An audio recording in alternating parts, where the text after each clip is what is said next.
Ahora imaginemos que somos astronautas explorando el espacio exterior.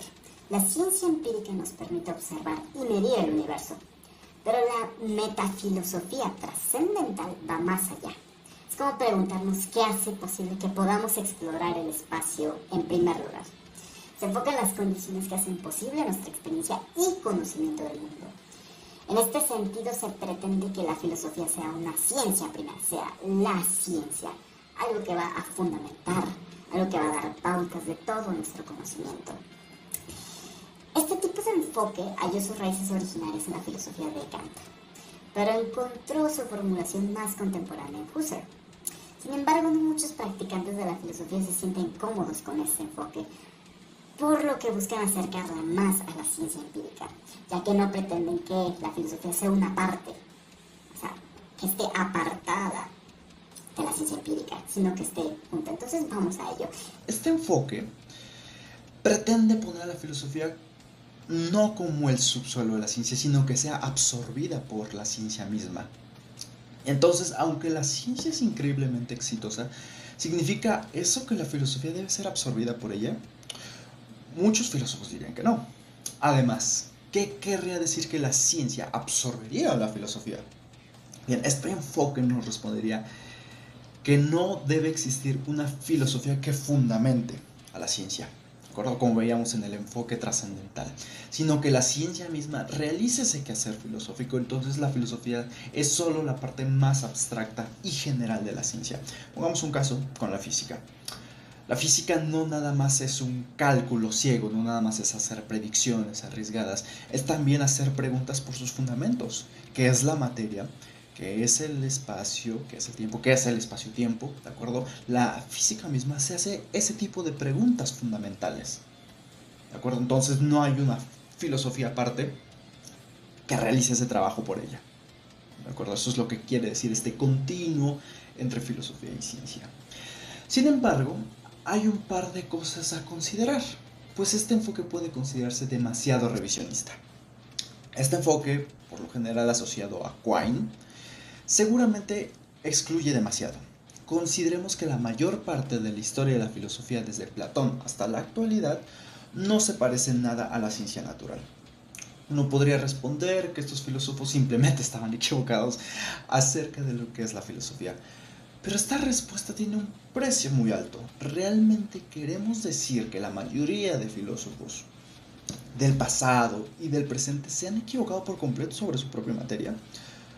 Por otro lado, también tenemos que el enfoque de Quine es demasiado revisionista, en tanto que la mayoría de la filosofía es filosofía de sillón y no ciencia experimental, como normalmente creemos que es la ciencia empírica.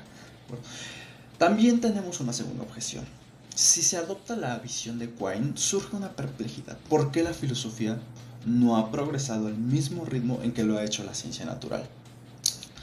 Si, como afirma Quine, la filosofía es simplemente ciencia general, entonces en principio uno esperaría que sea capaz de progreso científico.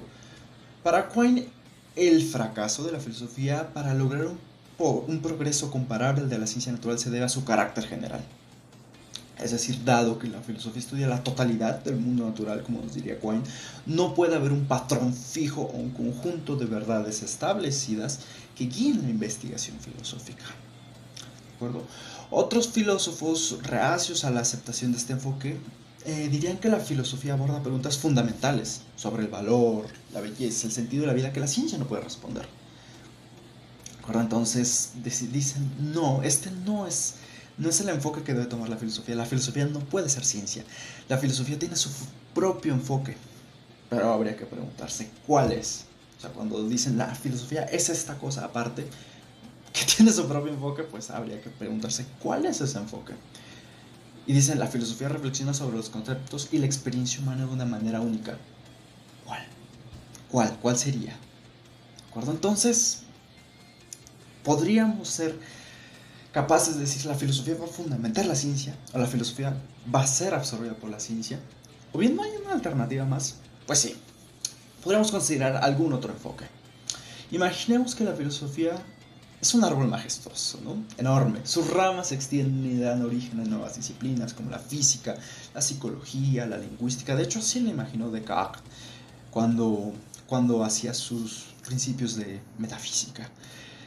Este es el sentido de una filosofía como partera, ¿de acuerdo? Pero ¿qué queda para la filosofía una vez que estas ramas se han convertido en ciencias independientes?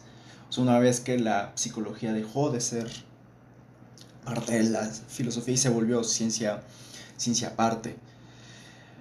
Ahí es donde entra la filosofía como residuo, ¿de acuerdo? Se queda con las preguntas más profundas y desafiantes, aquellas que aún no tienen una respuesta científica.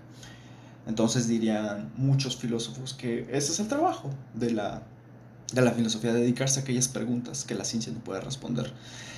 Entonces, ¿será que este es el destino de la filosofía? No ser más que el bote de basura de la ciencia. ¿Qué dirán ustedes? Pues bueno, con esto hemos dado un somero acercamiento a lo que son discusiones metafilosóficas, con una pregunta fundamental: ¿qué es la filosofía? ¿Qué es hacer filosofía? ¿Cuáles son los métodos de la filosofía?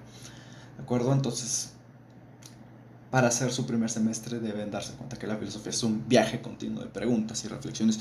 No hay una única respuesta a la pregunta de qué es la filosofía, pero al explorar diferentes perspectivas, ver sus pros, contras, cómo argumentan de cierta manera, nos acercamos a una comprensión más profunda de esta disciplina. Gracias por ver el video.